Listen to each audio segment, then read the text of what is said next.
How we doing, guys?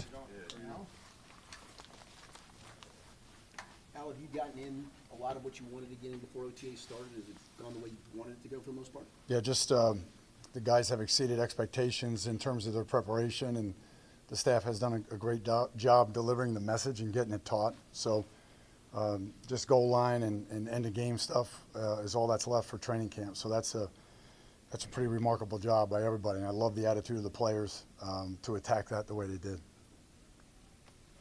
With Shemar, obviously he's been in meetings, and Zach's talked about his attentiveness. How is it with him not being able to take physical reps? How will that slow maybe his development?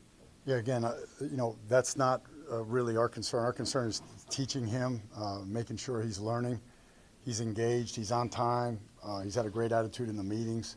That's all we can control right now. I think it's a lesson for him in the NFL to control what you can control. And from our standpoint, he's done a good job in terms of the learning. We're as excited as anybody to get him out there. Is that the only way you can approach it? That's it. That's the only way. Again, I've been around long enough to know these things. Sometimes they take some time, or they're more complicated than they are on their face. And we're hopeful to get this resolved in the next 5-6 weeks and get him out there. And really looking forward. I love the young man. He's had a great attitude. He learns really well. He's attentive. He asks good questions. So from that standpoint, he's doing everything we're asking. I know with Trey, it's a little bit of a different situation because he's had so many years in the league that he might not need as much practice time. But from the standpoint of what you're trying to implement that might be new from a pass rushing standpoint, how much are they missing out on not being able to be on the practice field? And speaking on those two specifics. Yeah, I think they're two different cases. Obviously, Trey brings a developed skill set already to the pass game. In a lot of ways, we have to cultivate the defense around that, and we will. I'm confident, obviously, in Trey's intellect, his approach as a pro, that he'll get caught up, in those 47 days before the opener. So, I'm confident of that. So, just looking forward to seeing him again and coaching him. How much is affected by the defensive line right now between Trey, Shemar, and BJ not practicing right now? How much does that affect what you guys are trying to do? It affects us in a positive way, as ironic as that is, because you're already preparing for that injury when it exposes itself during the year. You force guys into playing multiple positions. What we call, basically just horizontal depth. Ends playing tackle, tackles playing end, some linebackers playing on the edge, those type of things. So I think from that standpoint, we always see the good in it and the opportunity. And I'm being serious on that. Some guys have really taken advantage of their reps and their opportunity. And obviously, I think we'll be more formidable when those guys come back. Who has stood out in that perspective? You said some guys have really taken advantage. Who has stood out? Well, man, Joseph Osai's had a great camp. Cam Sample, coming off the Achilles, has overachieved to this point, only because I didn't expect that type of athleticism to spring back as quickly. So that's been great. I think Chris Jenkins has really done a great job. He's had an awesome attitude all camp. And I'm sure I'm leaving some guys out, but at the end of the day, Cedric Johnson's another one that has really seized that opportunity. So, from that standpoint, we're all pros here. We're all trying to get to the end game. And from that standpoint, we're coaching the guys that are here. We miss the guys that aren't here, but we have to move forward. And that's, in a lot of ways, that's kind of emblematic of what happens during a year. So guys are going to have to step up. Obviously, you're doing some things differently. I'm sorry. Al, obviously you're doing some things differently. What indicates to you, both in the film room, classroom, and on the field, that they're picking up the different things you're trying to instill? Yeah, I think the details, the communication. Again, I'm not looking for it to be perfect right now because it's really been a heavy lift in terms of having an install every day. In training camp, we'll have an install and then maybe 2 days in between, or some walkthroughs at night, or the walkthrough will precede the install. So I'm not worried so much about it being perfect, but I am excited about, A, the communication, and then B, that I don't see the same mistake twice, which has been awesome, and that's a credit to the coaches as well. I'm sorry. What have you seen from Knight? Have you seen the former quarterback? Have you seen that kind of knowledge? Just consistent energy. I love his approach to the game. He makes everybody around him better. He's a live wire. just enjoys the game, and again, like he's got a grateful heart. That's how I look at it. Like he's really overcome a lot. He's not had everything come easy to him, and from that standpoint, he's grateful. He's grateful for the opportunity. We've made him play a bunch of different spots. He's long enough to play the edge. He's obviously strong and sudden enough to blitz. So I couldn't be more happier with us acquiring him. Looking at the secondary, what have you learned kind of the strengths of that unit? What type of personnel? Again, I think Fig is a guy that has benefited from this time. And again, not just at nickel, but his ability to play multiple positions. I think Chuck and Jordan do an unbelievable job with those guys in terms of building the depth for the season. Again, in our business, it's like the tyranny of comfort, right? Like, so it's comfortable for a coach to keep a guy at nickel or keep a guy at corner. These guys are just the opposite, Jordan and Chuck. They make the guys play a bunch of different spots, so that when that comes, when that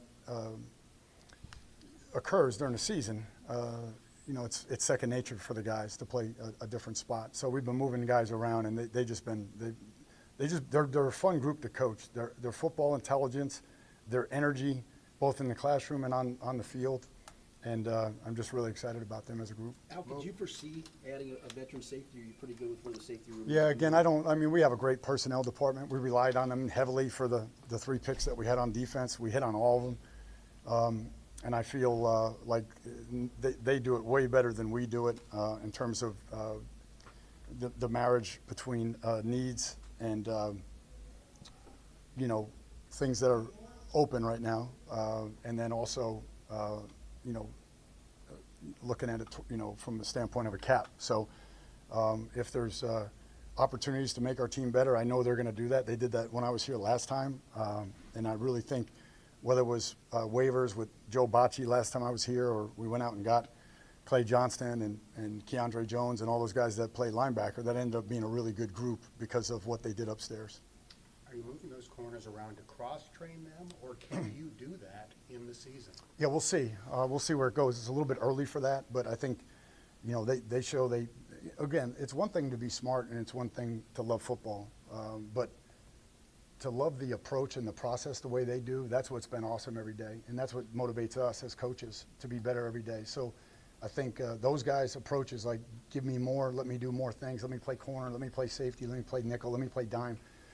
And so they're telling us by their actions that they can receive the information, digest it from multiple positions, and obviously ultimately that's going to make us better. You've obviously seen the training camp practices in the afternoon. You've experienced that. Morning this year is different. What went into that from your perspective, and do you think it's going to have an impact? No, Coach had a plan. At the end of last year, prior to my involvement at all, Coach had a plan for what he wanted it to look like, both in the off season and then preseason camp.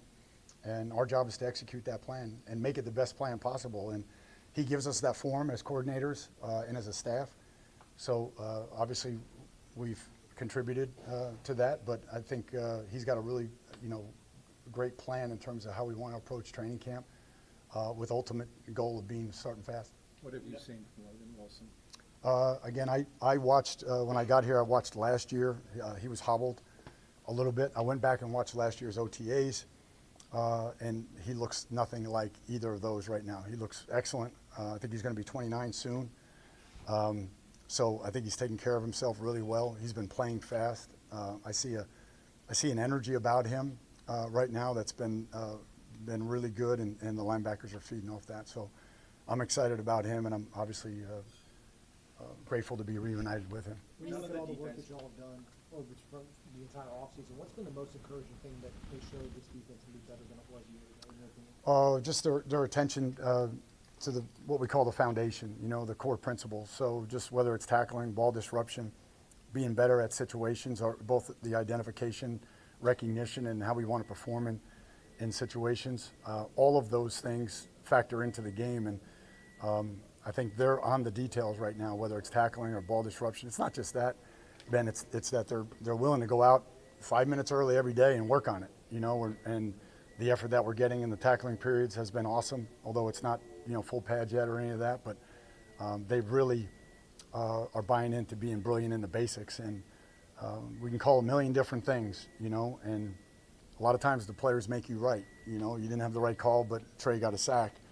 But there is no substitute for, the tackling, the ball disruption, being great in situations. And so all those things are important to us. None of the defensive captains from last season are on the roster this year. Who stepped up as a leader?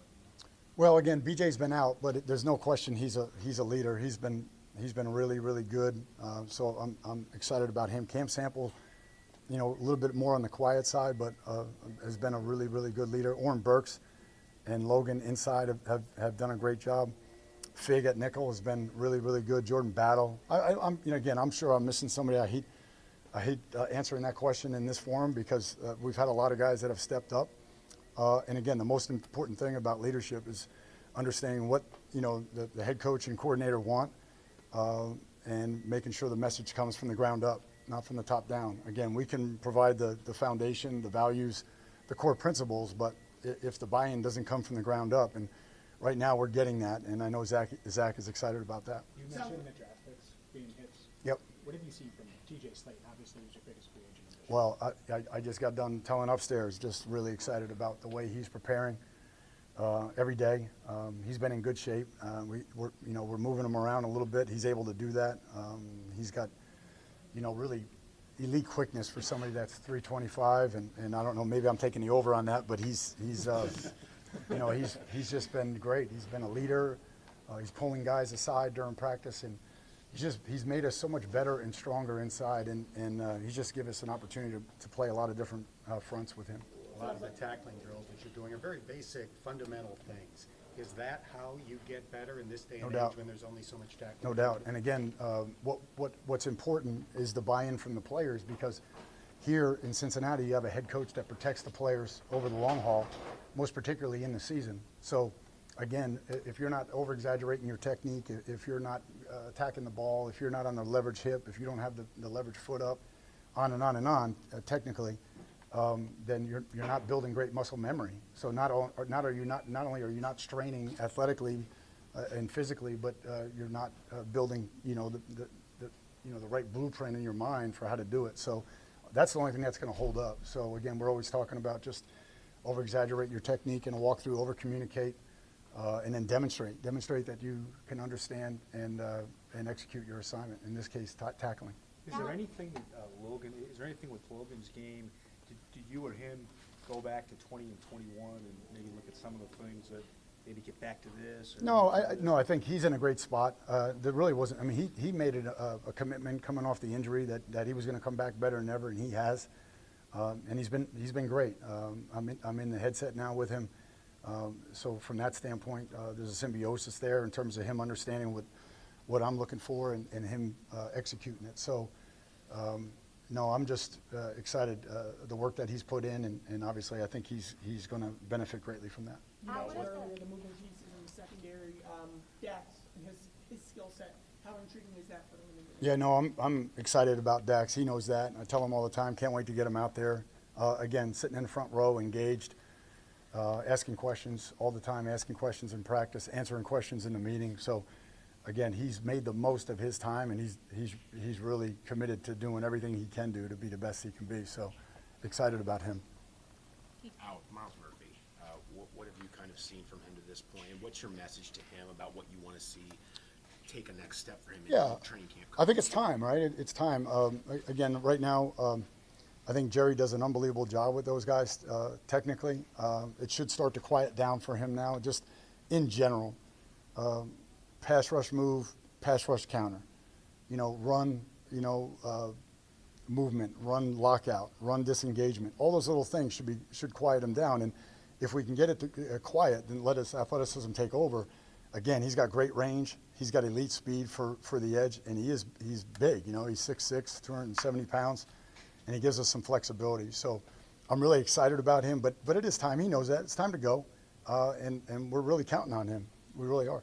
Was that kind of your vision, was to simplify his process in pass rushing a little bit, or in terms of teaching it to get the finish out of him? I think Jerry and Mike Moon have done a great job with him, just doing just that, trying to keep it simple. And it's the same thing with how we take on a block, how we disengage from a block, how we want to tackle, all those things, just buzzwords, stimulus response, defense.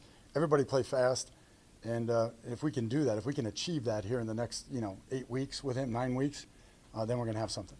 What have the last 5 months been like for you? Obviously, it was probably drinking from a fire hose, trying to get caught up when you first took the job. Yep. So now, I mean, I would assume this is probably the best part, seeing your vision come to life on the field. Yeah, just grateful to be here. Love being a part of the Bengals organization. Love coming to work every day. The coaching staff that we have is awesome. They exceed expectations every day. And it's been hard. It's been really hard going from, you have to assess, your current roster, then transition to the draft, and then, get on the field. And there hasn't been many days off for us. We were joking this morning. I went from the longest season in the history of college football to straight work. So I am ready for a break, and I'm not afraid to say I'm going to take it. When you were hired, Zach said he told you to take a day off. Wish you would have taken. I wish I would have listened. I wish I would have listened. Where will you go? A little bit earlier, coming from the college ranks, and how NIL has changed things. How do you think it's maybe affected the pro readiness of players, given kind of all the NIL and the portal? How do you feel like that's prepared guys, or how has that affected their readiness to be rookies? Well, number one, I was really blessed to be at Notre Dame because, again, there's a commitment. There's a long-term commitment there.